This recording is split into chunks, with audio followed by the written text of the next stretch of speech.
Hi, everybody. Welcome to our channel, Our Scientology Stories, Peeling the Onion. My name is Mark Fisher, and we hope you're all having a great Saturday afternoon. And before I get started here, let me introduce to you my co-host, Janis Gillham Grady. Hi, Janis. Hello, Mark. How are you doing today? It's a good Saturday. I've gone for 2 swims already. My hair is still wet, so Yeah. sorry about that. But it's been nice. It's been very relaxing so far. And then tell everybody about your new backdrop or your new background here. Oh, I just rearranged my desk and Yeah. moved this computer over to the side, and so that's my back wall with my boomerangs and Yeah. it's like my Aussie wall to always remind me of home. And then on the other side is my book stuff and stuff from the show. And there's an original bottle of CalMag from the 1980s when my dad first came up with CalMag. So, and that's my collection of Mr. Bill, my peeling onion, and my theta potato. That's all going to start gathering on that shelf back there. And you can see above the poster is a photo of the Apollo when we were in Setchable in the storm. It's a great photo. I got that given to me. Wick Alcock gave that to me for my birthday when I was on the Freewinds. That's great. That's great. Yeah. Well, everybody say hello. Goldie's in the house moderating. Hi, Goldie. Go ahead and get in the chat. Let us know where you're watching from. We're just sort of getting started here. We're going to cover a great story. You know, we've been doing this L. Ron Hubbard's Messenger series. We started originally, and we did parts 1, 2, 3, 4, and 5, and this is going to be part 6. And this is Messengers Coming to America, and we're going to be getting to that shortly. Okay, but. Anyway, but before I do that, we're going to go ahead and start with our news of the week. Okay, this will be brief. It's our onion peeling news this week. And first thing first, last Saturday, I did a live stream with Karen de la Carriere, who was your stepmother, right? Stepmother. Stepmother, okay. Yeah, Heber was my stepfather, and after my mother passed away, he married Karen, so I say stepmother. Well, we did it.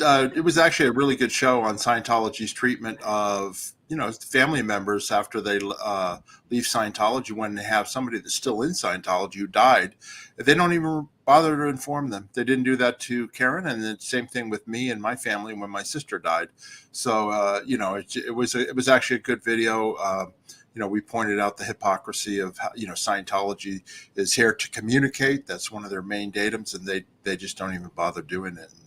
It's very sad, but it was a great show, and we had quite a few viewers on it.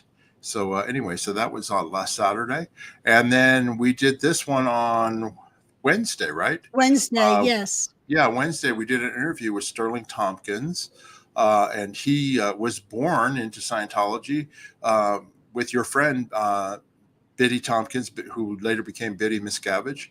She was a messenger, and then Foster Tompkins, Sterling's father, was my first boss in the Sea Org, and that was a fun show, wasn't it?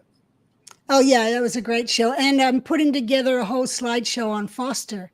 So we will do one on Foster and also cover disconnection when we're talking about Foster. That's great. Anyway, so if you haven't caught these shows, either one of them, please go ahead and watch them. They're on our channel, and I think you'll find them enjoyable and very informative too. And we'll have Sterling on again too. He's a real character. He's a lot of fun to talk with and all that. Anyway, the other thing that happened is my birthday is coming up on Tuesday, the 29th, and I will officially be a senior citizen. I'll be 65 years old. And the best part about being 65 years old this lifetime is that you get Medicare. Okay, so I basically am now covered for the rest of my life for medical expenses with my Medicare Advantage, and I took advantage of it this week. It covers my dental as well, and I got 2 teeth crowned that I've been waiting to get handled for quite some time, and it didn't cost me a penny. And then today I went and I joined my got a new gym membership because Medicare Advantage pays for my gym membership for the. Sorry about Misha, for the next long as I want. Well, I guess this is my chance to take over while Misha tries to steal the scene. Anyway, so I gave Mark a special gift for his birthday, and that there is a koala wearing a Hawaiian shirt, and he has 2 spare shirts in case he dribbles on one of them. He can have a change of shirt, and Mark will have to wash and iron them. But what I did is I got the koala, and I measured him, and I ordered little doggy Hawaiian shirts, and they had long backs, so I cut those off and sewed them and made them into regular shirts. And then I made one for myself. And I have the one that you gave me right here as well. There we go. And she gets the pink Hawaiian shirt to go with her little pink bows. Yeah, and you know what's great about this? I stand corrected because last week I called this a koala bear, and we have viewers in Australia who corrected me and said, no, it's not a koala bear, it's a koala. They're not bears, and that's just something I guess we learned in America. We used to call them koala bears, but anyway, they're just koalas. Okay, so anyway, yeah, no. So this is my koala in a Hawaiian shirt, and I can change his shirts, and it's really great. It was a great gift last night. With Janis and I went and had something to eat, and you're really crafty. I wasn't expecting anything, Janis.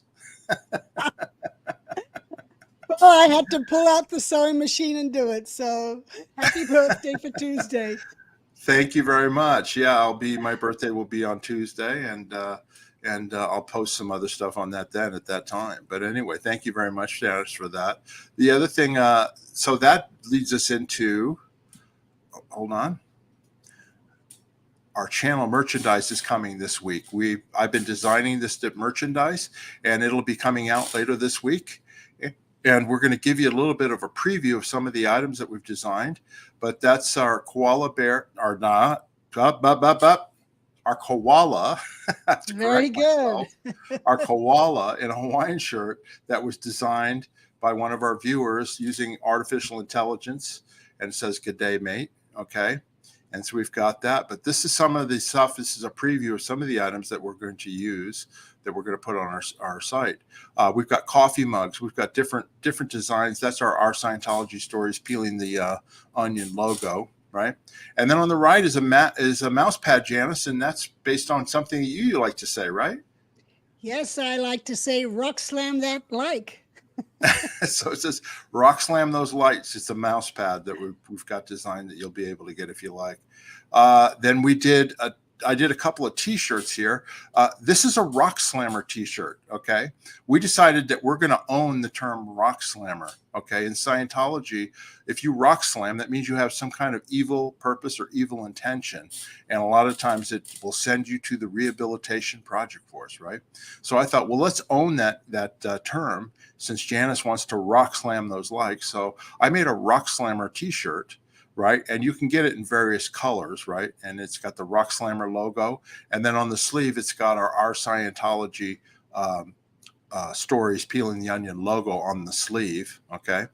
And then I did a female version for the ladies out there. It's a sleeveless t-shirt, and it's got a slightly different logo. It says Rock Slammer, and it's got like a little line under it and stuff. So it's a little bit more feminine, but both of them are unisex. So, you know, men want to wear them or vice versa. The t-shirts, they're both available. And the Rock Slammer for the ladies is in like, I think 12 colors, 12 different colors and stuff. So we're going to have that, and we're going to own the term Rock Slammer. Okay. That's coming out this week, and it rolls into our next thing, which is our channel memberships.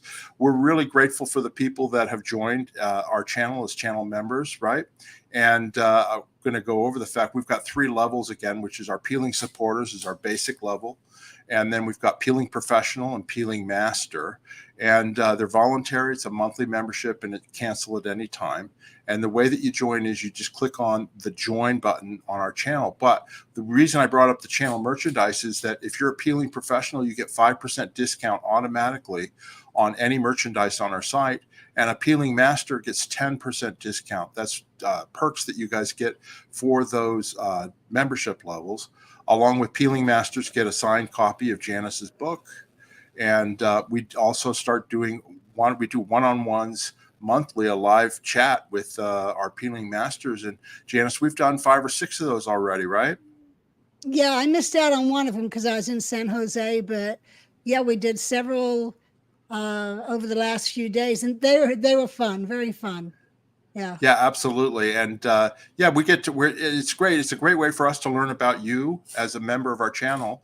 And then also, we can answer questions. But I found them great, fascinating, just talking to the people and just getting to know who it is that's watching and why they're watching and what's their history. Are they a never in, or were they a former Scientologist or Sea Org member? And so that was a lot of fun to do that. And we've got some more that we'll be doing this week as well. If you haven't been contacted by us, I sent out emails to peeling masters that are out there and peeling professionals. If I don't have your email address, please email Janis, okay, at her email address, which is janisgilhamgrady at gmail.com. Sorry. We just need your email address and a phone number, and also the best times of the day that we can do a one-on-one with you. So just get us that information, and you'll also be able to get a live stream with us one-on-one. And then if you want to join our channel, you just go to our homepage on our Scientology stories, and either on a computer, laptop, or Android phone, iPhone and iPad, you've got to go through the Google Chrome app to access YouTube, and then the join button will be there. And just click on that join button and then follow the instructions from YouTube from there. And it's really easy to do. But as always, we want to thank you all for your support. It's just an added benefit, the things that we're trying to provide to our members and also to our subscribers. We appreciate everybody that's watching our channel and everybody that is subscribing. And we're going to have a lot of fun with this merchandise. I've only previewed a few things. We've got some others that I've designed that I think you're going to enjoy as well. So that'll be coming out here in the next few days. Okay. So stay tuned for that. All right. Janis, one of the things we're going to do here before we start on your Messengers Arrive in America, we are going to do a book giveaway. Okay. And we're going to do that before we do the questions. You want to show your book? Book 1. If you already have it and you win, then you get book 2. And it'll be autographed by Janis. If you already have book 1 and 2, then you get a bag. And shortly, when we have our merchandise site up, we'll be giving away merchandise as well here shortly. Okay. Now, before I start, I wanted to mention in the chat, if you have a question for us, please write the word question, so it's easy for us to spot. We can start, and we'll get to questions after we show these slides. Right? There's some phenomenal pictures in here I'd never seen before myself, and I've been around a long time, so I think you're going to enjoy it. But also, if you want to super chat us or super sticker us, it's another way you can support us. Please do so. You can do that in the chat. Okay, and we will take care of that as well. Janis, are you ready to go with our messengers? Yeah, I'm ready. This should be fun. There's some good stories in here that will entertain everybody. Thanks very much. Okay. All right, here we go. Hubbard's Messengers arrive in America. Where we last left off, okay, the Messengers and L. Ron Hubbard and Scientology were in the Caribbean with the flagship Apollo, but they had to leave the ship and come ashore to America. And we're going to go ahead and start and tell that story. Okay. Yeah. Go ahead, Janis. So, all right. So basically, there were several reasons why we had to pack up and leave the ship. We were running out of ports because we were lying about who we were, and people knew who we were. They saw through it. And Mary Sue had some medical issues, and LRH had some medical issues. He had actually been in hospital in Curacao for some lung issues. And yeah, that was scary when he was in the hospital. I think I covered that, where he was can't even remember the words. Anyway, he was out of it. He was laying there with tubes and everything attached to him in a coma, in an induced coma. And we just sat outside the emergency room area where he was. Anyway, so from that, it was time to move ashore.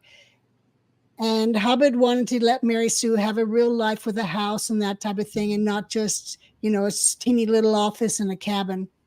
So LRH worked on all the plans, and it was basically his projects he wrote, naming it Normandy because the Normandy invasion, and that's what we were doing. We were basically going to invade the American shores rather than Normandy. So he wrote up all these projects and sent people out, and it was the off season, so the Neptune Inn in Daytona was rented. And all the non-Americans on the ship were sent ashore to the Neptune. And just a few buildings down was a tall condo tower, which was circular. And Jim Dinkowski found an apartment there for Hubbard and Mary Sue to stay in.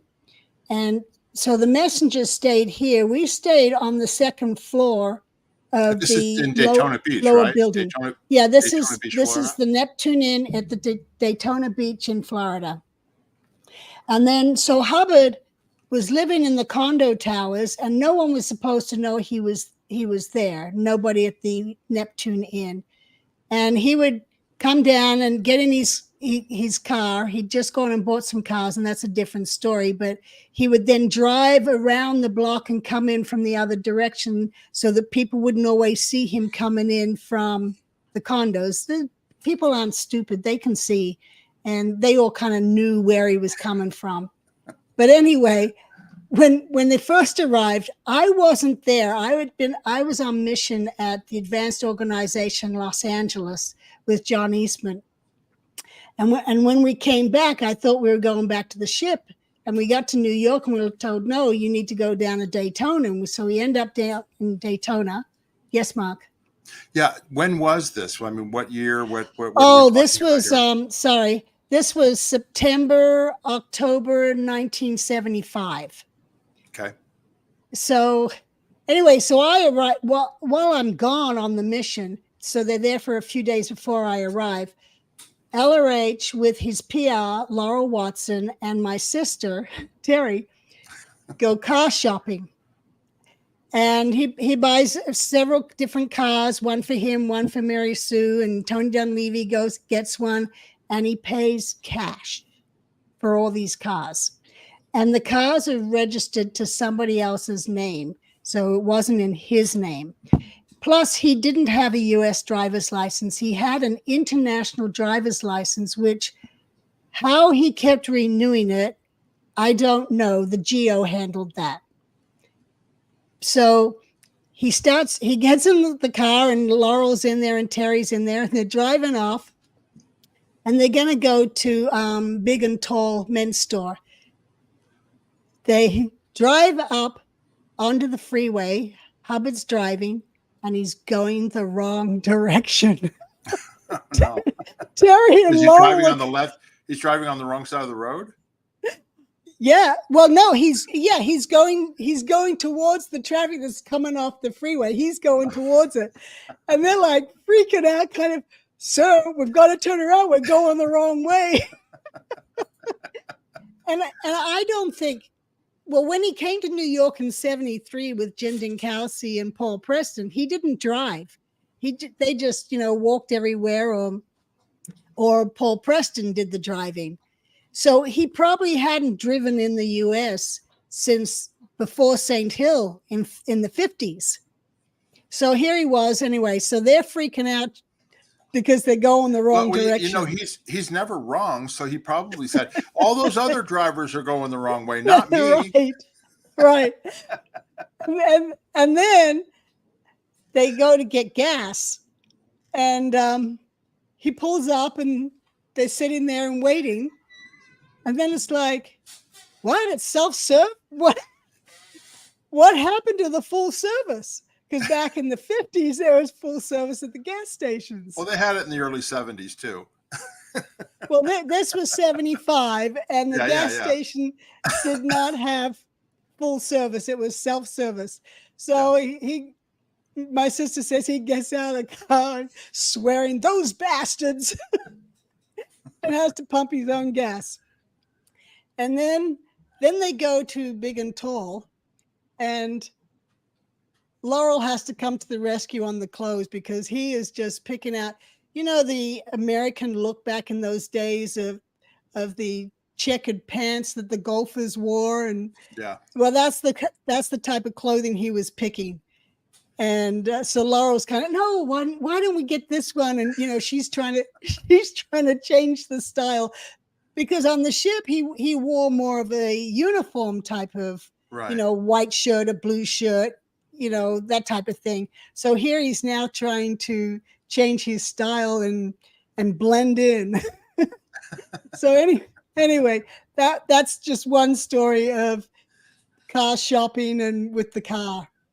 And then, can you go back to that Neptune shot? Yeah. Yeah, right here. The building, which is 1, 2, 3, 4, 5 stories high, that's the area where the service org was, and they would service, and that's where the internship was and the tech training. So any outer org students or interns coming in to get auditor training and trained on expanded dynetics was all done there. I think it was around the 4th floor where he'd give his lectures.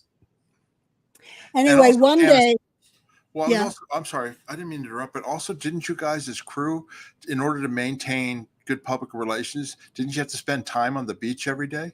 Yeah, we did, which was great. You can see the beach right there and the swimming pool. So an hour a day would all be out on the beach or in the swimming pool. It was a nice change to have to act normal, and we're all in civilian clothes so that we didn't stick out like a sore thumb.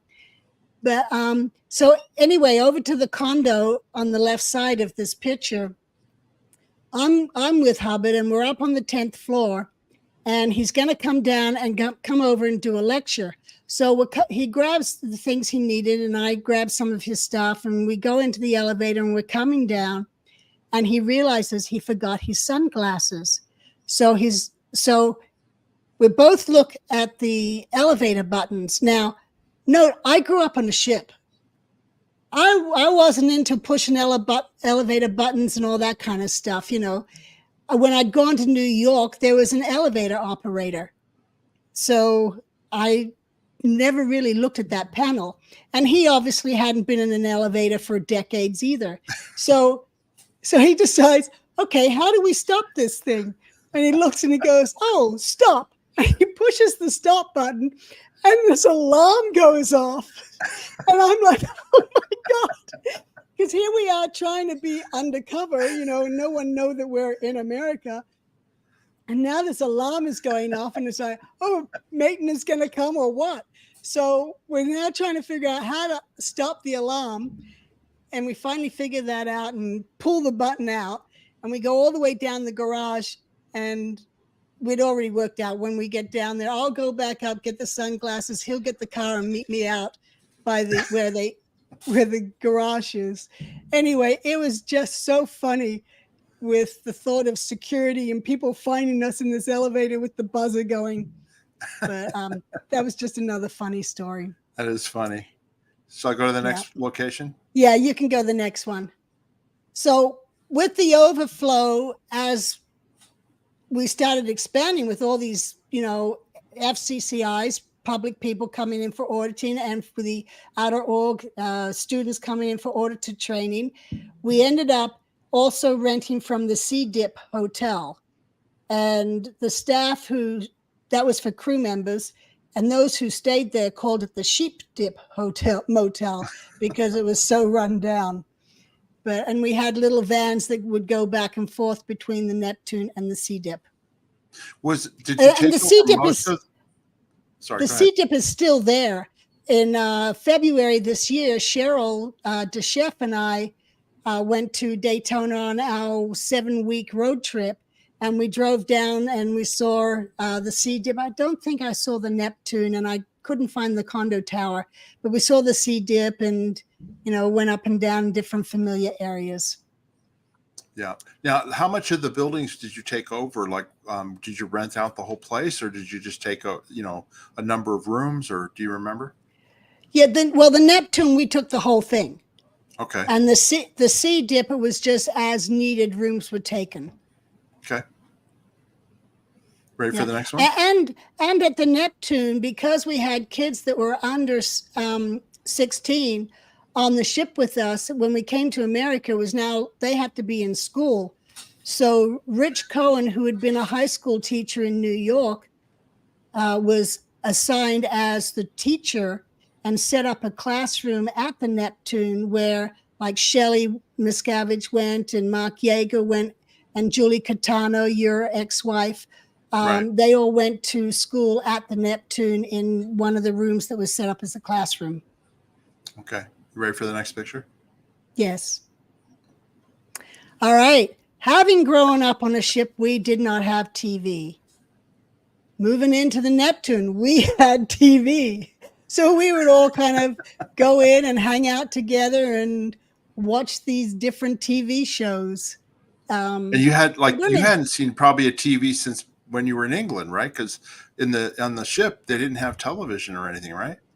Well, we didn't have television, but I did when I'd go on leave and visit my parents. I stayed in Irene Derman's room at the CC berthing, and she had a TV. So Terry and I were like, wow. And we sat there watching all these different Happy Days and, different shows.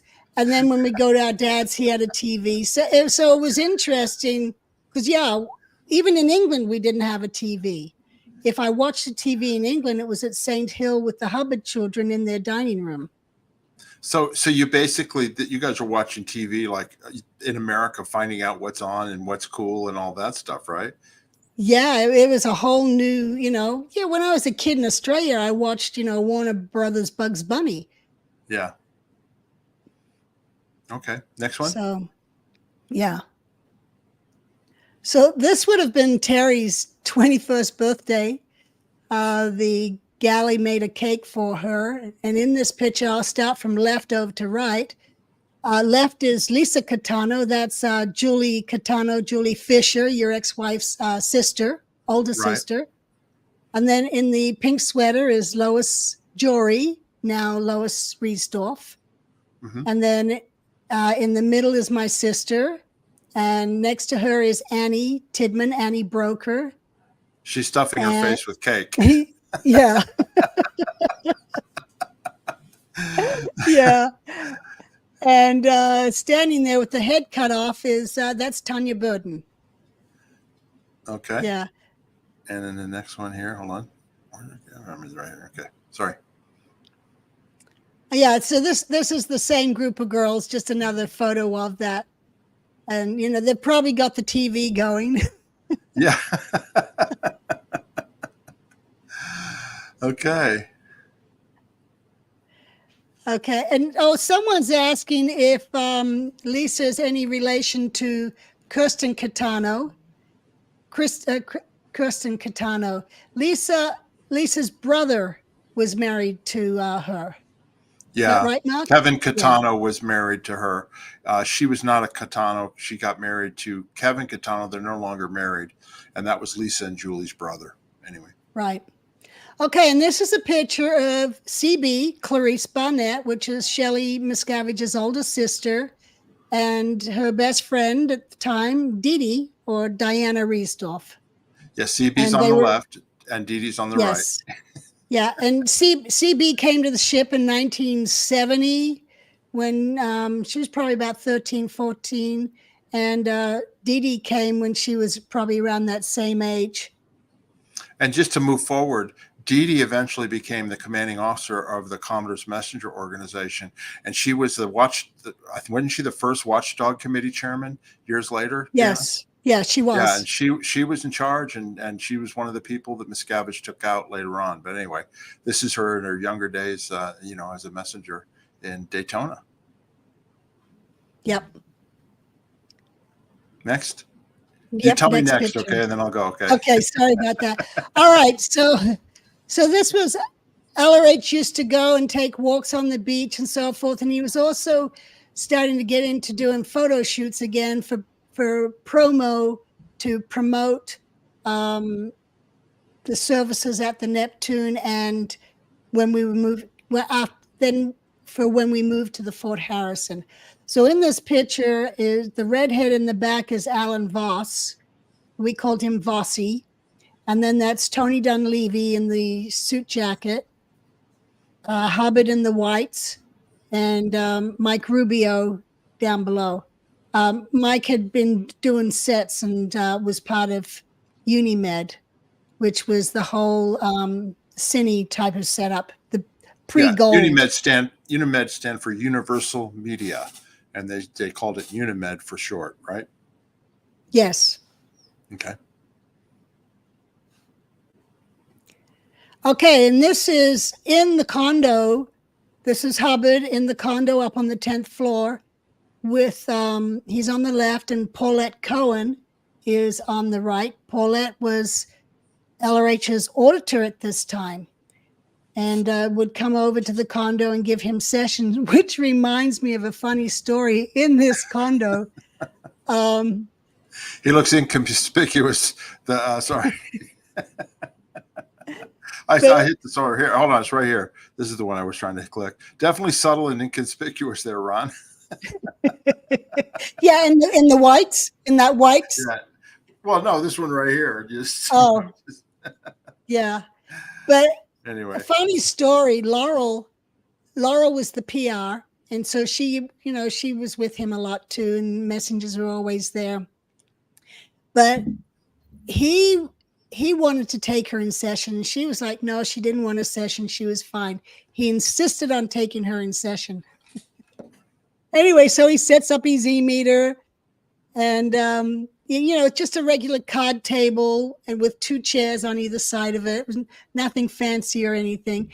And he makes Laurel sit down, and he starts the session, and he fell asleep as the auditor. And Laurel is like, what do I do? Okay. And she starts wiggling around in the chair and trying to bang things and make noises to try and see if he'll wake up. And finally, probably, I think it was like a half an hour later or something, he after he snoozed his little nap, he finally comes to and then asks Laurel how she was doing. And she said, I'm fine. She just didn't want to get it. She just didn't want a session, and she didn't get one because he fell asleep. Yeah. Next. Yes, next. The Fort Harrison. All right. Clearwater. So here we are in Daytona, and Hubbard has sent out several missions trying to find a place for us to move to. These missions had originated when we were still on the ship. They would check in South Carolina, North Carolina, all the way down Florida coast and so forth. And they finally found the Fort Harrison. And one of the requirements of buying the Fort Harrison or any hotel was it had to be near an international airport. And the mission is report up. They found the Fort Harrison, and it has an international airport 45 minutes away in Tampa. And plus there was a bank building just a block away that was for sale. So it was like, this is perfect for us because all the crew could fit in the Fort Harrison on all those floors, and all the public could fit in the cabanas. And so it was perfect. And then all the management could go into the bank building. So Hubbard starts running all these missions and negotiating, buying the Fort Harrison, which was owned by Jack Tar brand.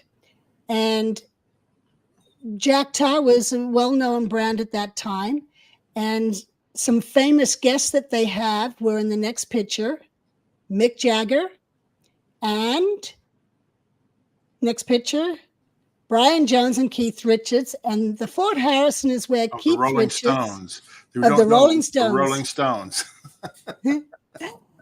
But the Fort Harrison, when owned by Jack Tar, is where Keith Richards wrote Satisfaction. So that's just a little history on the Fort Harrison.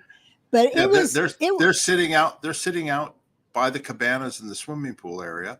And Keith Richards is famous for having said in an interview that he woke up at the Jack Tar Hotel with this song in his head, and so he got a tape recorder, like a little cassette tape recorder, and played the riff for Satisfaction there, and that's how Satisfaction started.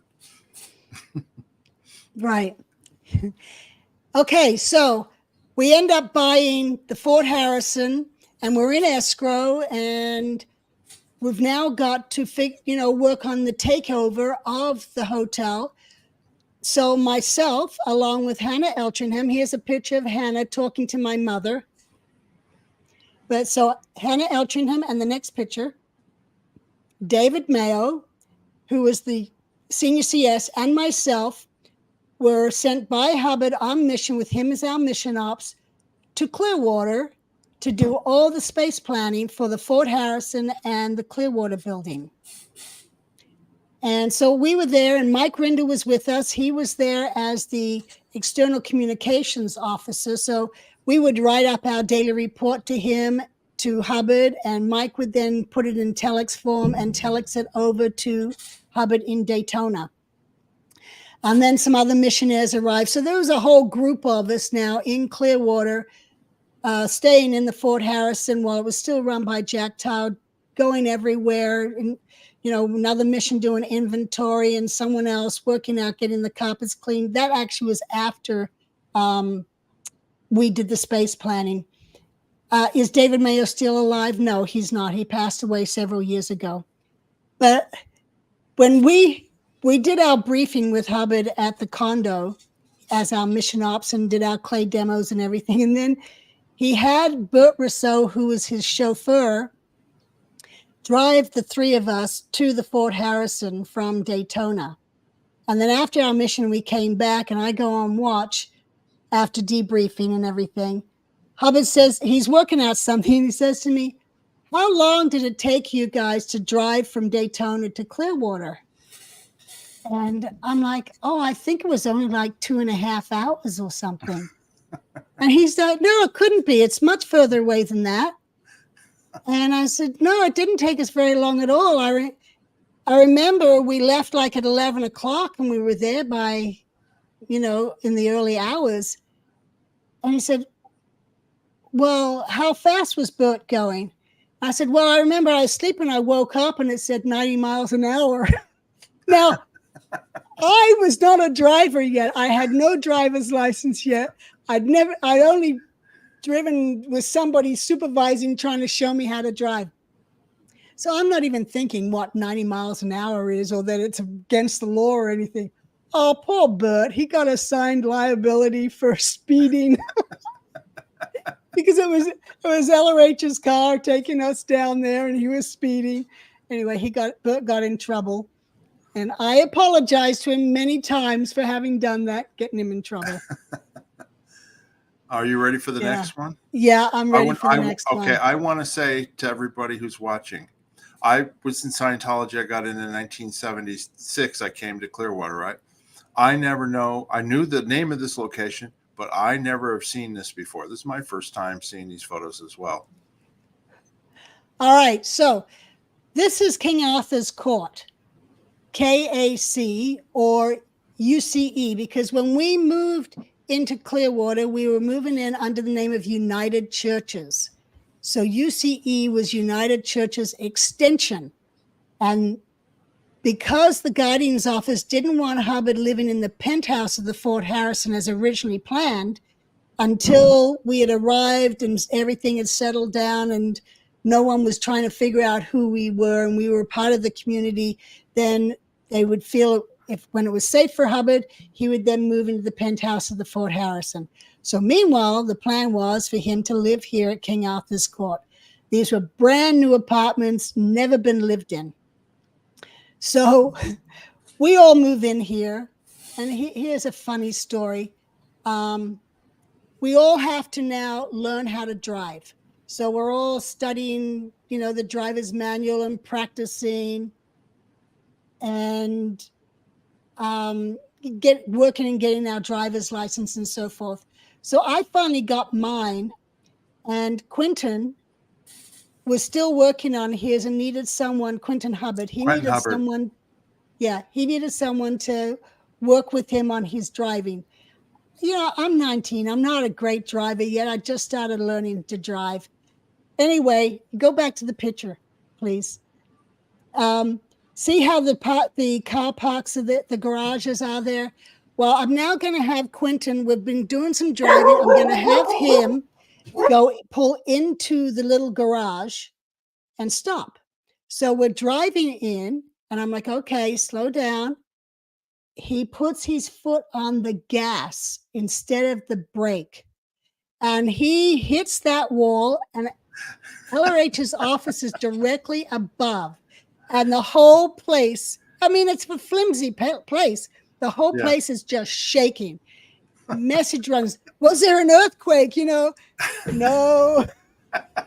Quentin hit the wall. Well, anyway, both Quentin and I got assigned lower conditions, having to do liability, because I should have made sure Quentin put his foot on the brake instead of the accelerator, because I was the instructor. That's funny. Anyway. Now, describe this location. Like, where was Hubbard, and who all was there, and okay. Were there offices, or what was the deal? Yeah, this location was located probably about 15 minutes outside of Clearwater. So it was right in that area, It's in Dunedin, Florida. Dunedin, Florida, about 15 minutes from Clearwater, where the Fort Harrison was. And we lived in there in the apartments, and some of the apartments were used as offices for LRH, and we had external comm in the living room. And Mary Sue had an office there, and her communicator, Nikki, had an office there. And living there were the older messengers, all over 16 years old, and the household unit were living there. And there's 2 rows of buildings. The back building downstairs was the galley and our dining room. And LRH and Mary Sue had an apartment upstairs in the back building, where their office was upstairs in the front building. I'm pointing to it, but you can't see my fingers. Sorry. Let me ask you a question. When you went to Clearwater recently, did you try looking for the King Arthur's Court? Is it still there? No, I didn't try looking for it. I did, I think, we did drive past the sign in front, because it's a driveway. These buildings are at the very back, this set of buildings. So you had to pass other ones. We didn't drive in, but there was a swimming pool there we used to go swim at. And this is where we were when a reporter shows up and was hanging out in the bushes trying to find Hubbard, because he heard he was there. Because what had happened is there was a tailor who had come to fit Hubbard and for some clothes, and he recognized Hubbard as the sci-fi writer. And his wife was a big sci-fi fan, and she started blabbing that L. Ron Hubbard was in town in Dunedin. And so that got out and kind of blew security it blew security, and that's when the reporter ends up showing. And then Hubbard he takes off to Washington, D.C., but that's a later story. We can go back to, and this is just to show the printer that we used in those days. Nothing like on your computer and you print it off and it just pops out of your printer. This was a Mimeo machine, and we used to have to type a stencil and put it on there and hand crank the pages off. And that was what we did for any issues that needed to go to the crew or orders of the day. and that type of thing. That's just old fashioned. I love this picture. The girls are gonna kill me for this one. Luckily, I look at this picture, and luckily, I'm not in it. I'm not in it because they must have done. My sister, my sister had to have been the photographer because she's not in it. And I guess Annie was probably on watch with Hubbard, and I was in LA on mission at CCLA, Celebrity Center. But in this picture is the back left is Doreen, who is my sister. Who's the guy? Start with the guy first. Okay. The guy first is David Rousseau. David was the only male messenger at this time that was over 16. You know, Mark Yeager was under 16 and he was going to Clearwater High. So he wasn't there. So David was actually married to Claire, who down below on the left, you can see Claire there looking up at him. And then behind Claire is Doreen Doe, my sister-in-law. She was married to my brother. In the very back in the center is Dee Dee, Diana Riesdorf. And then on the right side looking at David, we called him DR for David Rousseau. It was his dad I got in trouble as the chauffeur for speeding. But on the right side, that's Trudy Broker. She was married to Pat Broker at the time. And then in the front is Jill Goodman. And then the next one on the left, that's Lois Jory Riesdorf. So, yeah. Anyway, yeah. I was like, glad I'm not in that one. They all have cigarettes too. It's a cute photo. Yeah, they do. But you know, another story I forgot to mention. When we were in at King Arthur's Court, LRH got a motorhome, and Kimmer used to take LRH out on little excursions just to get him out and about. Well, one day she decides we're going to go out to Tarpon Springs. So it's Kimmer driving, LRH, and myself. So I'm sitting in the back of the table with LRH. We're just chatting the whole time while Kimmer drives and takes us to Tarpon Springs. And when we get to the parking lot, he had an ashtray sitting on the table, and I left it on the table, and he grabs his cigarettes and lighter, and we go out. And then he didn't like where Kimmer had parked. So he told Kimmer to go park somewhere else. Well, Kimmer then drives off and goes over those block barriers in parking lots. She goes over that, and the whole RV is kind of jolting, and she parks, and off we go. And we go on a glass bottom boat where the Greeks have all those glass bottom boats, and they go sponge diving. So we went out, and I learned all about sponges on this glass bottom boat with Kim and myself and LRH. And we come back and we go and get in the RV. And of course, Hubbard goes in first. The ashtray jumped off the table when the RV went over the bump and was all over the floor. Cigarette butts and ashes. Oh my God, I got yelled at for not securing the ashtray. And I got in lower conditions for it. I just think it's wonderful. I think it's crazy how you guys are great drivers. I mean, you obviously had to learn, you know what I mean? Yeah, well, I've not been on the ship forever, and also not in a foreign country. A little bit different, right? Yeah, well, but Kimmer was the driver who did that. And she actually used to, when she lived in England, she used to drive celebrities. She drove for some, limousine company. And she used to tell stories of driving the Beatles around or the Rolling Stones or whatever. So she was a good driver, but this day she went over that bump. And I'm the one that got in trouble. I'm like, why am I getting in trouble? Kimmer did it, but I left the ashtray on the table. You ready for the next picture? Yeah. Okay. Now, as part of the plan of us moving to Clearwater, we were supposed to get involved with the community. So Hubbard had this idea of doing recordings and doing Sunday morning radio shows with different ministries and churches, and recording the local tabernacle choir and band or whatever. So Laurel, who's there in the picture on the left, smiling away, Laurel would set up all these different recordings and stuff and interviews on the radio. And then there's Annie in the back there, and Hubbard, of course, in the front. So this was his action he was doing to try and get accepted by the community. And he was like, get out there, join different clubs, have the crew do different activities, but become a part of the community.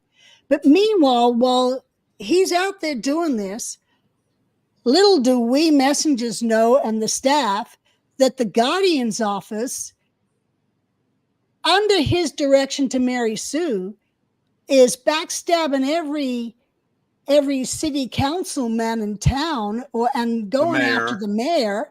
Yeah. I remember I didn't know what a wetback was, but LRH is talking about the mayor being a wetback, and I'm like, what's a wetback?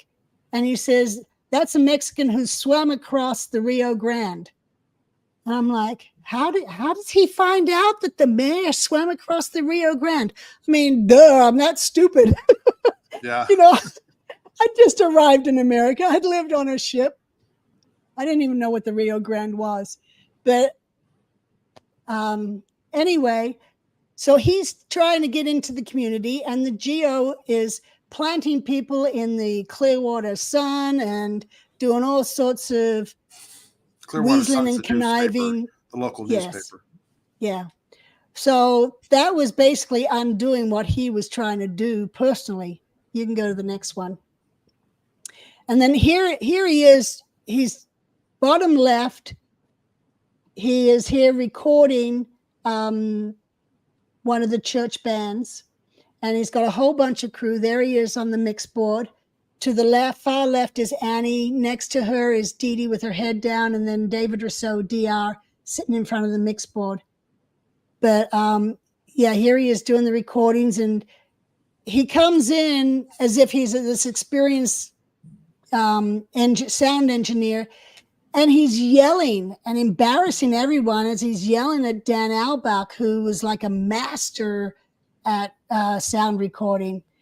But everyone would kind of, who the hell is he, that he's yelling at these people like this. It was pretty embarrassing. Somebody asked in the chat, GO is the Guardian's office. Oh. That was the dirty tricks, and it was the forerunner of the Office of Special Affairs. That's what the Guardian's office, what the GO is. Anyway, go ahead, Janis. Yeah, the Guardian's office, they're the ones who, that's became the Office of Special Affairs. So they do all the dirty tricks and PIs and handle the legal, and they have the Intelligence Bureau. Yep. Okay, we can go to the next one. Okay, and this, if you look closely at this photo, some of you old timers will recognize old timers. So this I didn't recognize anybody. The mustaches threw me off. Yeah. So this would have been probably 1976 when they put together their own baseball team, softball team. Softball, yeah. Yeah. And you just got to look, and you can see in the front row there, to the right is Wack Alcock, or Richard Alcock, and his brother John Alcock, and Bob Visk, and Milt Wolf, who was the commanding officer of the Free Winds, is over there on the left with the mustache. There's Stu Moreau. So there's a whole bunch of people that you can study this picture and go, oh, wow, it's so-and-so. But this was part of the crew getting involved in the local activities to become accepted. So would they play like in a local league and play against other teams? Yeah. They do charity softball, yes. Or what? Yeah. Yeah, they did. They did charity softball, and I didn't put them in here, but there's some pictures where they were part of a whole charity thing on trying to raise money. Okay. Somebody asked, what was the name of the team? Did they have a name? Oh, I don't remember. I have to ask Bob Visk what the name was, but I don't remember. And somebody says, is S for Scientology on the uniforms? I don't know. I didn't think of that. I never That's a went to their good games. undercover. That's a good undercover. Yeah, that's S. Yeah.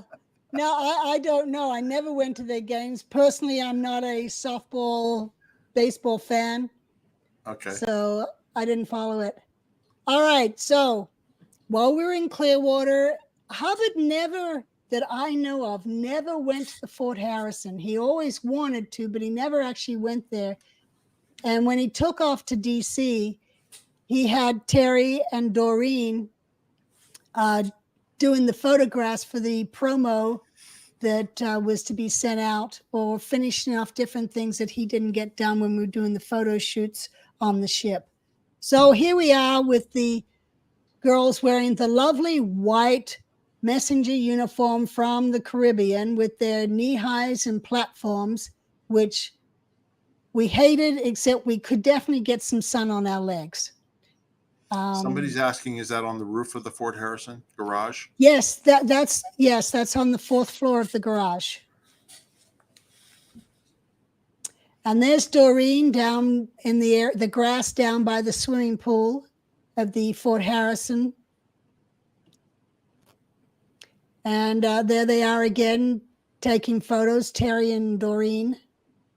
And there's 2 kids like acting like they're fighting on the ground, right? Yeah, that was part of the photo shoot.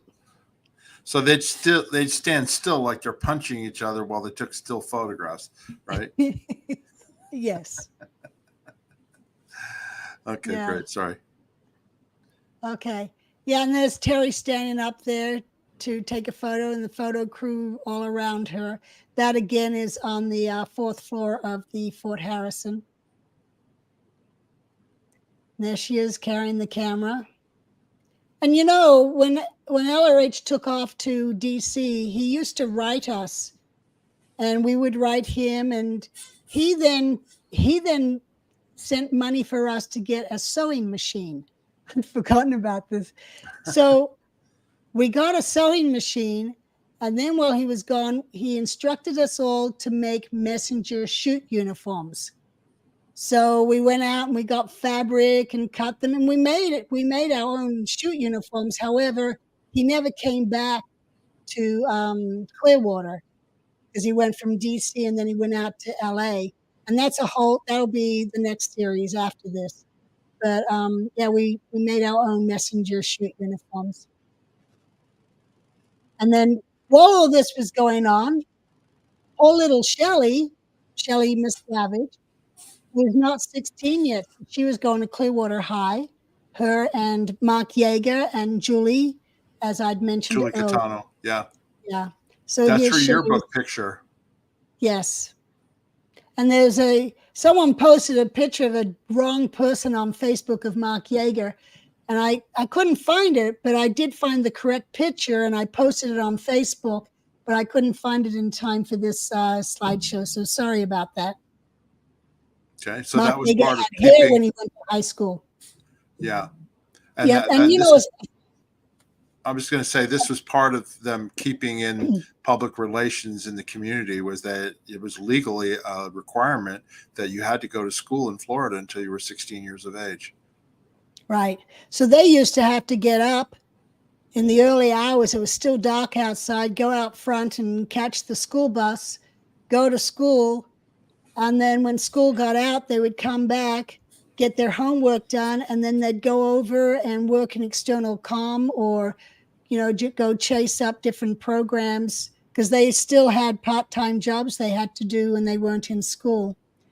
But I remember Yeager, he hated going to school. He was picked on. And, people used to, in those days, when they figured out who we were, they'd drive by and you're walking down the street and they'd be yelling, Sino! And you'd just get harassed from the different cars. And these kids went through that at school as well, being harassed, being part of the Fort Harrison. And one time, Trudy, Bella, Biddy, and myself, Mark was telling us the problem with some guy trying to beat him up after school every day. So we show up outside the school And as the kids are coming out of the class, they're all just piling out the door, you know.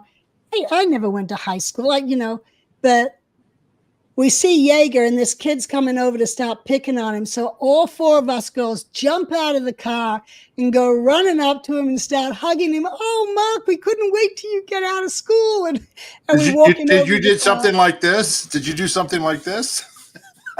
Not that bad. Yeah, kind of, I guess. Mark Yeager looked like the king. Yeah, he did. And he wasn't even 16. Oh, that's funny. Okay. You ready for the next one here? Let me next one. Okay. Here we go.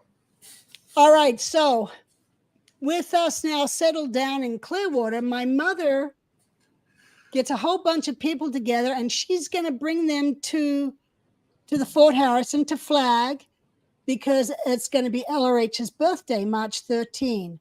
So Mom shows up, and she's got a bunch of different celebrities with her, and I was excited to see her, and she went horse riding with us kids. She, of course, didn't have the proper clothes, and you can see she's wearing high-heeled sandals for the horse riding, but she didn't care. She was having fun being with us kids because we hadn't been with her, you know, for a while. And anyway, so she shows up with some celebrities. You can go to the next picture. Okay. One of the celebrities happened to be Karen Black. Karen Black was known. She was in The Great Gatsby. She was the gas station man's girlfriend or wife that was having the affair with the main character. And she was... let me run her down, because you probably don't remember all of them. She's real famous for being in. She's real famous for being in 5 Easy Pieces with Jack Nicholson in the early 70s, and then she was in the second Airport movie, and she was in, like you said, The Great Gatsby, and she in the early 70s she was a very famous Hollywood actress in Hollywood. Yeah, she do Chucky. I don't know if she did Chucky, but she did Family Plot, which was the last Alfred Hitchcock movie ever done in 1975. She did that too. Okay. Anyway, that would, for the LRH's birthday, these different celebs came with Mom, and Karen was one of them. And I come in from Dunedin, from King Arthur's Court, all dressed up, ready to go get my mom. And I'm going to go to the event with her. And Mom would say, oh, we've got to go get Karen from her room. So Karen was in one of the cabanas at the Fort Harrison. So I'm like, okay, I go along with Mom, and we go to Karen's room. Mom knocks on the door. And the way I met Karen was this naked lady opens the door. And I'm like, oh my God, she's naked in front of my mother. And I'm totally embarrassed. But I guess this is how they are in Hollywood. They get changed all the time in front of different people, or I don't know. So I'm like, cover her eyes, you know. But Karen say, oh, come on in, sit down, make yourself comfortable. Really? Anyway, I guess she was known for walking around the Fort Harrison Hotel with her kid at the time, and she'd be breastfeeding him right there in the lobby with her top off. You know what I mean? She had no I guess she was a child of the 60s flower power, you know, hippie ever, because she was like, she didn't have any problem walking around. Well, you know, that's funny. When she did the purification rundown, my husband Paul, we weren't married yet, but he was in charge of the purification rundown.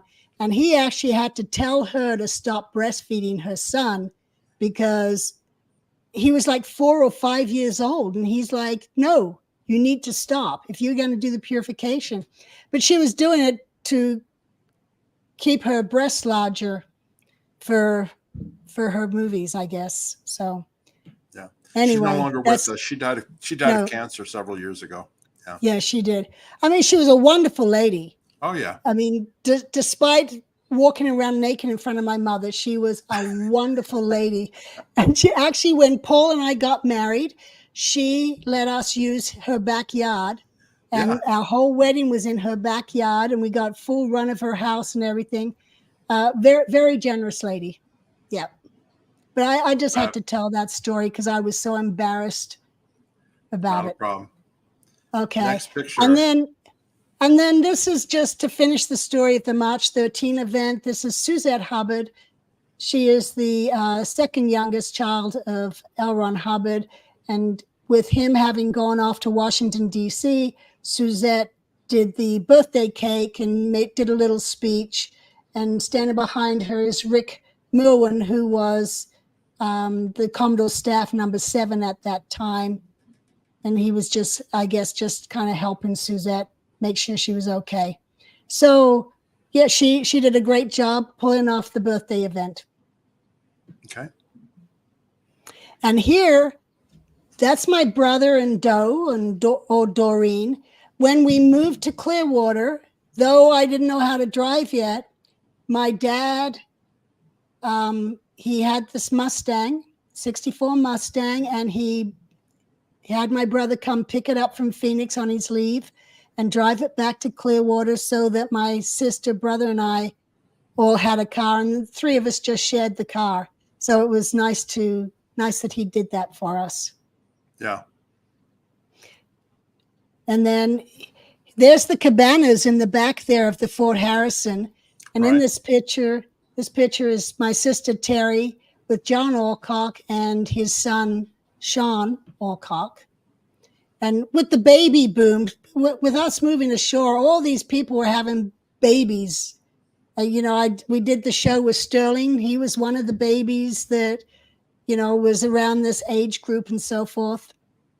Somebody asked if Suzette was Mary Sue's child, and the answer is yes. Mary Sue was the mother of Suzette.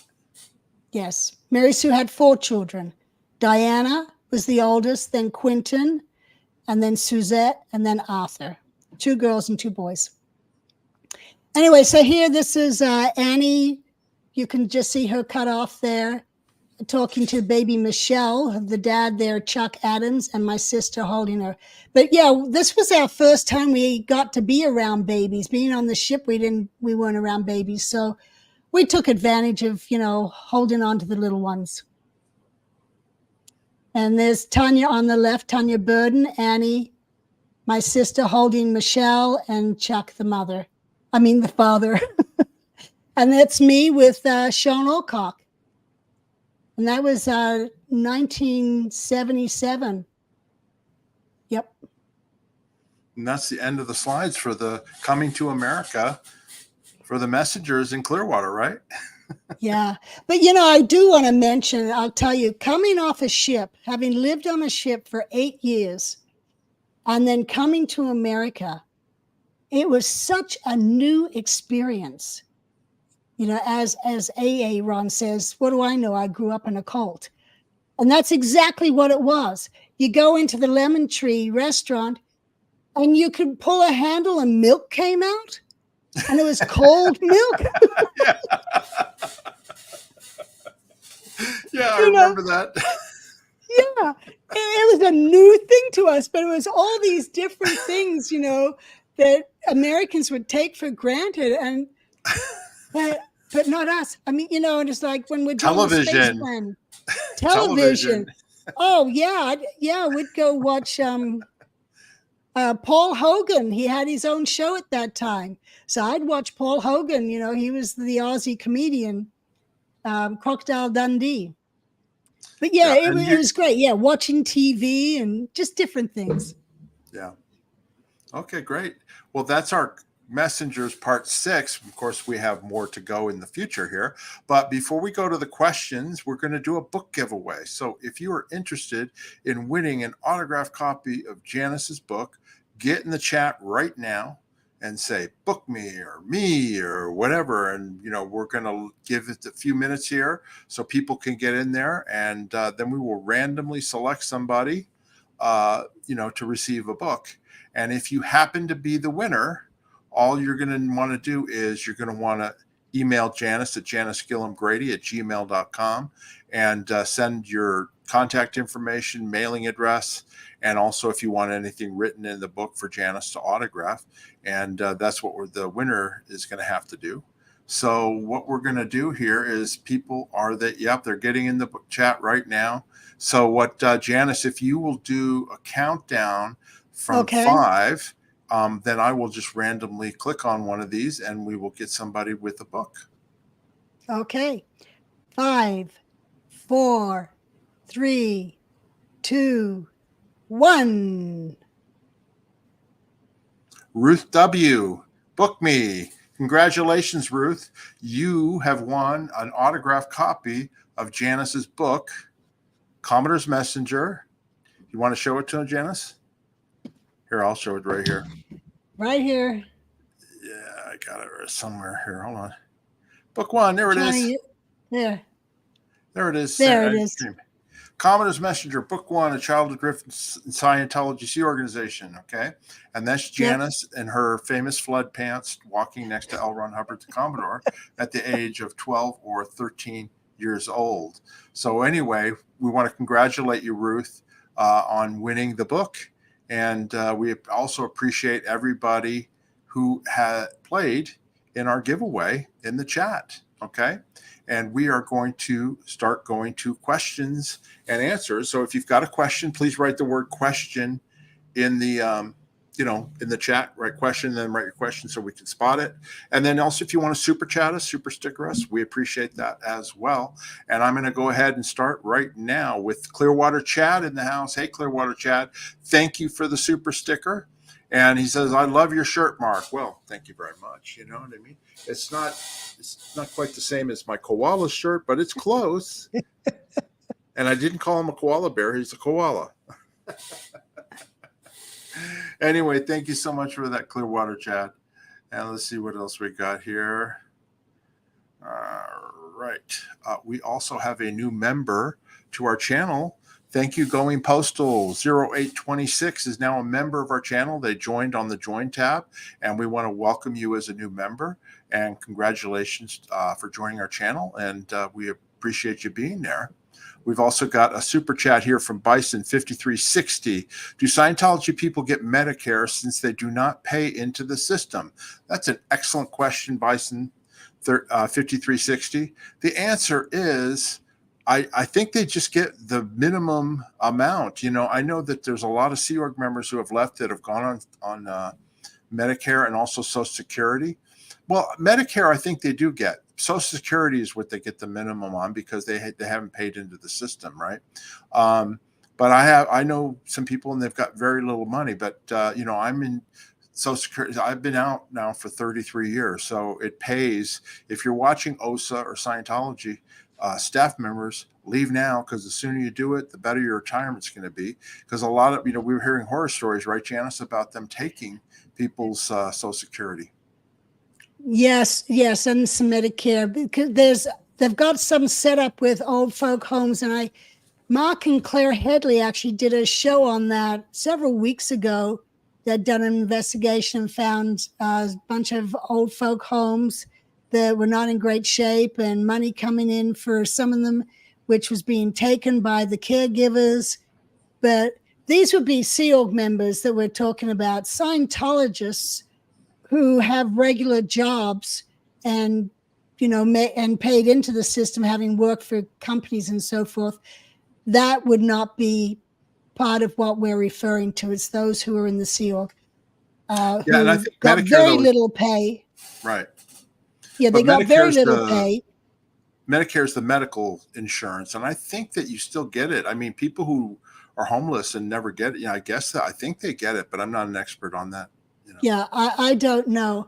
But I do know that when you've been in the Sea Org for so long and you leave and you qualify for Social Security, it's not enough to live off. There's people who only get like $400 a month. Yeah. Because they didn't pay into the system.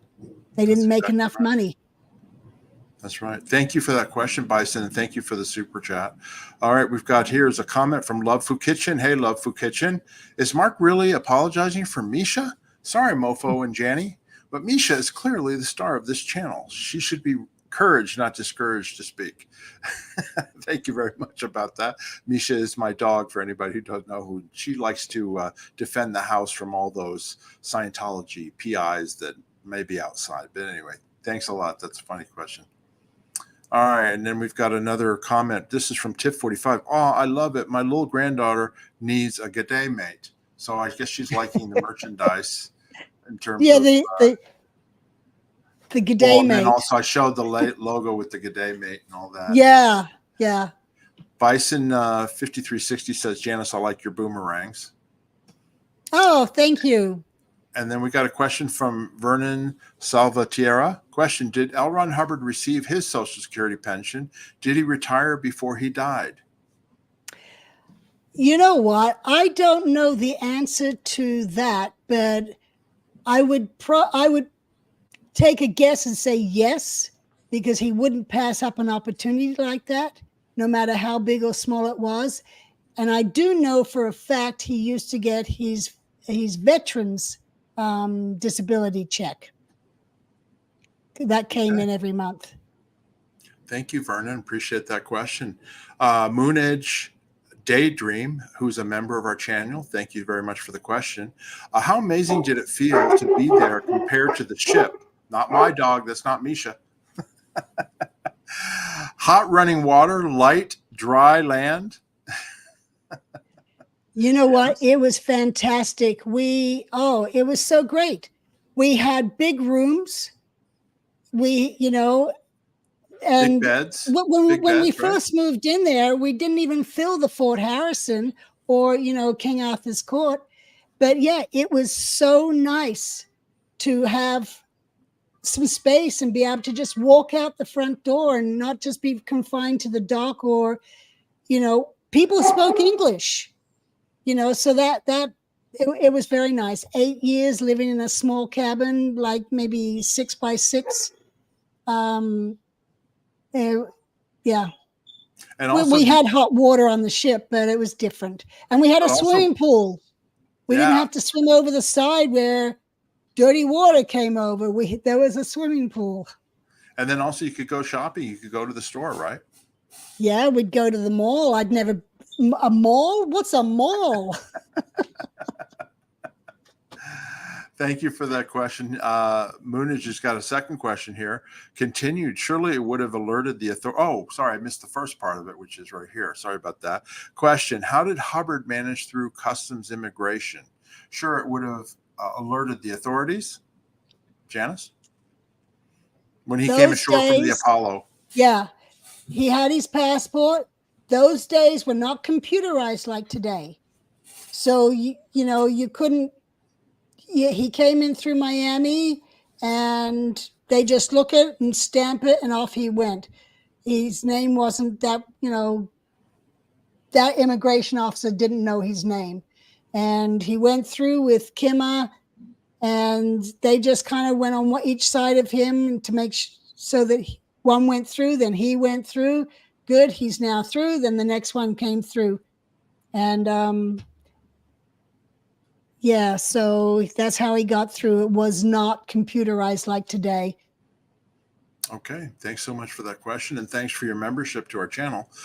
Japan of Green Gables, question. There's a building across the street from the Hollywood Guarantee building on Hollywood Boulevard, and it's sand-colored and nondescript, but has a Sea Org logo on it. What is it? Do you want to answer that, Janis, or I can answer it if you don't know? You can answer it. Yeah, it's basically another building, and my understanding was they got it after we left, but it's used for, I think they have like dining in there and a galley that's right. For the staff in the Hollywood Guarantee building. They can walk across and that's where they eat, and everything is in that building. That was my understanding. Okay. Right. All right. Next question, again from Japan. Question. I think I know the answer, but wanted to double check. Mark, you're not the Mark Fisher who published an article in the Washington Post about Scientology harassing Arnie Lerma that was sued by the Church of Scientology, are you? No, I know exactly who you're talking about. Our names are spelled the same. I don't know the reporter, but I know for a fact it had to give David Miscavige a heart attack when he first saw or heard that this Washington Post reporter's name was Mark Fisher.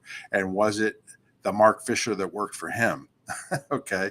He's been a reporter for the Washington Post now for years, but at the time he was just starting out, and he did a number of articles on Scientology. So I'm sure that gave him his heart a flutter. Let's just put it that way. Thanks for that question. All right. And we already answered that one. Sorry about that. Moonage, again, question, were the cars and properties bought with cash that got smuggled out in the coat that he was wearing? Smuggled out in the coat. Now, I think that's a joke, but no, Ella Ridge, Oh, okay. he was on. But Yeah, no, they did pay cash for everything. Yes.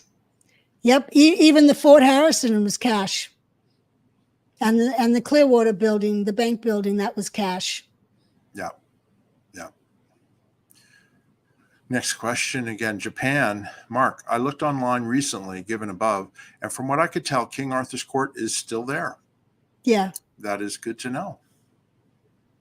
Yeah, it's still there. So anybody in Dunedin, Florida or Clearwater, you want to drive by it, look up King Arthur's Court. And that was the location where Hubbard lived when he was in the Clearwater area. Yeah. Okay.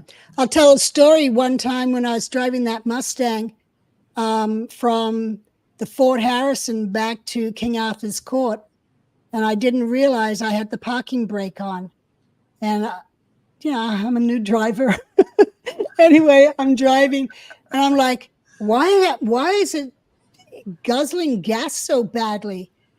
I ran out of gas 10 feet from the gas tank, from the gas pump. And I get out and I can smell the brakes. I'd had the parking brake on the whole time. So I had to take it off and push the car the rest of the way. But that's my memories of that dark road between Fort Harrison and King Arthur's Court. Uh-huh. All right. Thanks very much. Danielle Chamberlain. Hi, Neville. Hi, Danielle. Question, whatever happened to Karen Rousseau? I don't know. David passed away many, many years ago, and Lola, the mother, passed away.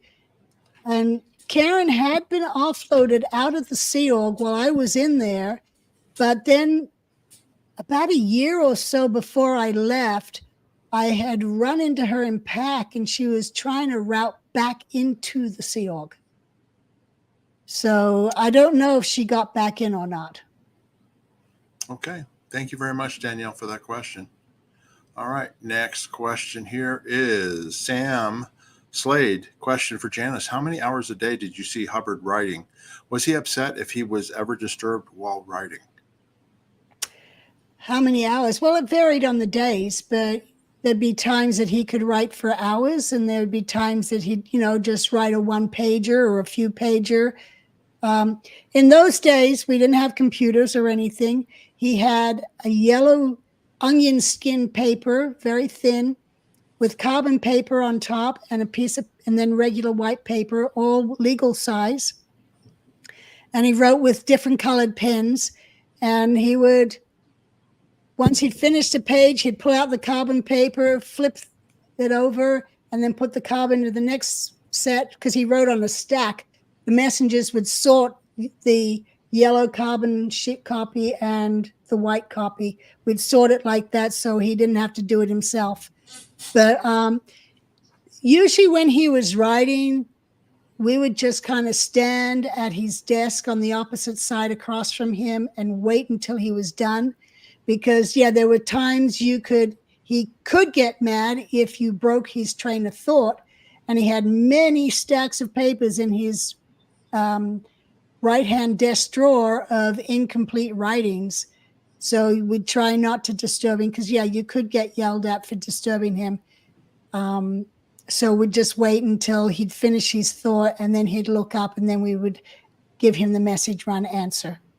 Now, I have a quick question. Did he write longhand or did he type? Or how longhand. Okay. Longhand. Now, did you ever see him typing, and what kind of typist? Was he a good typist? Yeah, he was a good typist, but he did not use all fingers, a hunt and pecker. And he made sure, he was like, we had to do typing school and we had to learn to type properly. Yeah. He did not want us typing like he did. Yeah. He was just, but he knew where all the keys were. That's wild. Okay. Thanks, Sam. We got a super chat. Thank you very much. Necessary Trouble. Did L. Ron Hubbard have a sense of humor? Could he laugh at his own mistakes? He never made mistakes.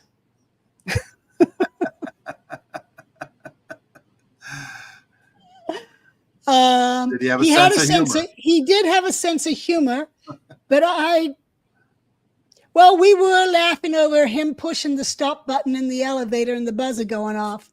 We did laugh about that afterwards, after we were kind of calmed down and weren't afraid of people finding us stuck in the elevator and going, "Oh my God, there's L. Ron Hubbard." But who knows? The maintenance man probably wouldn't even know who he was. How about could people tell him jokes or funny stories? Would he laugh? Oh yeah, they could. And I remember when we were filming TR 0 to 4 with Dan Kuhn and Bob Waldman. We would do the shoots, and then afterwards, when he'd go into lunch in the RV, he'd have Dan and Bob come in, and they would sit down, and LRH was trying to get some comic into the films, and he and Dan and Bob they would be laughing and making things up to add into the films and so forth as it went along. And I remember, at that time, they're all laughing about something, and I'm thinking, that's Joker and Degrader. What they were laughing at. Right. And so I didn't say anything until Dan and Bob left, because I didn't want to put Hubbard on the spot. So once they left, I turned to LRH and I said, "Don't you think that's a little Joker and Degrader for the film?" And then he thought about it. He said, "You're right." So he didn't put it in. Ah, okay. Thank you very much for that question, Necessary Trouble. Next question, Vernon again. Question: how old is your dog, Misha? And does she get along with Janis's dogs? My dog, Misha, is 3 years old, and they have not met. The problem is that Janis's two dogs are both males, and my dog is a female. But we will try and introduce them at some point. Oh, okay. Not for puppies, but just, two dogs sometimes will gang up on a third dog. So we just have to be careful. That's all, in terms of that. There's your dog down there. Is that Moose? Moose or Rocky? This is Rocky. Okay. Thanks very much for that question, Vernon. Again, Mark and Janis, are you both friends with L. Ron Hubbard's son, who was a painter? That's Arthur Hubbard. I am not. I've never had a problem with Arthur, but I haven't seen him in years. Janis, how about you?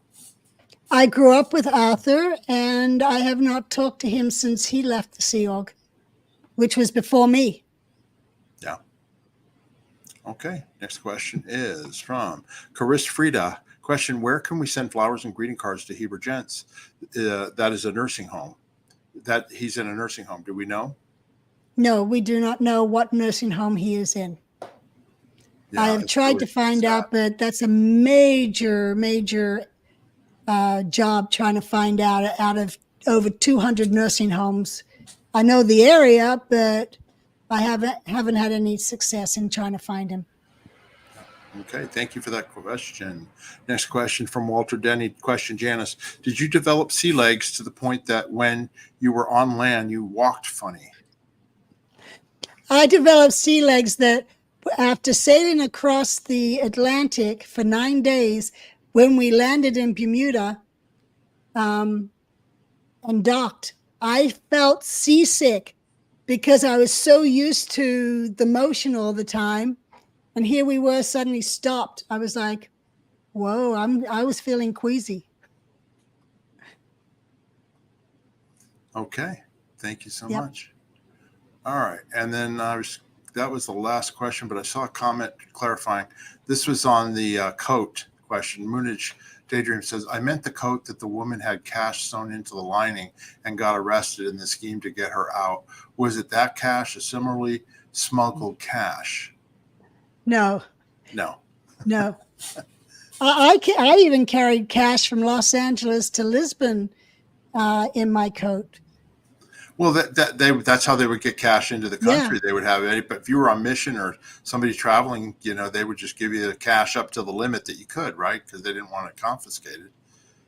Right. Yeah. But there was a question there earlier. I think it was from Goldie about me being on the free winds. But anyway, I just wanted to answer that because I'd made reference to that. But I'd done the mission that set up the maiden voyage and pulled off the very first maiden voyage. I was the mission in charge. And then, so I was there for 3 months doing that. And then in 1990, a few months before I left, before I escaped the Sea Org, I was on the Free Winds again for another 3 months as the commanding officer. So I was in charge of the whole Free Winds. The captain was my junior, and the commanding officer of the ship org was my junior, and I was over the top of them to coordinate things. And I was there for another 3 months while Milt Wolf, who had that position, was going through a cleanup for drinking and gambling ashore. Okay, thank you very much. We want to thank everybody for watching today. Please subscribe to our channel if you haven't already. Hit that subscribe button. It's at Mark Fisher and Janis Gillham Grady on YouTube. And if you're not a subscriber, please subscribe. We've got lots of great content, lots of stories that have been told in the past, great photos. So please subscribe to our channel. And also, if you're already a subscriber, we would love to have you become a member of our channel. Just click that join button on the channel homepage, and there's various perks that you get, like we mentioned. Our merchandise is going to be coming out shortly for everybody. But if you're a channel member, either a peeling professional or peeling master, you get discounts on all merchandise. Okay. So anyway, we want to thank you for that. Questions, ask in the comment section. We will answer any questions. I check it 3 or 4 times a day, and Janis does as well. And so we will answer any questions that we may have missed. Janis, is there anything else that you would like to say before we end off this video? Rock slam that like.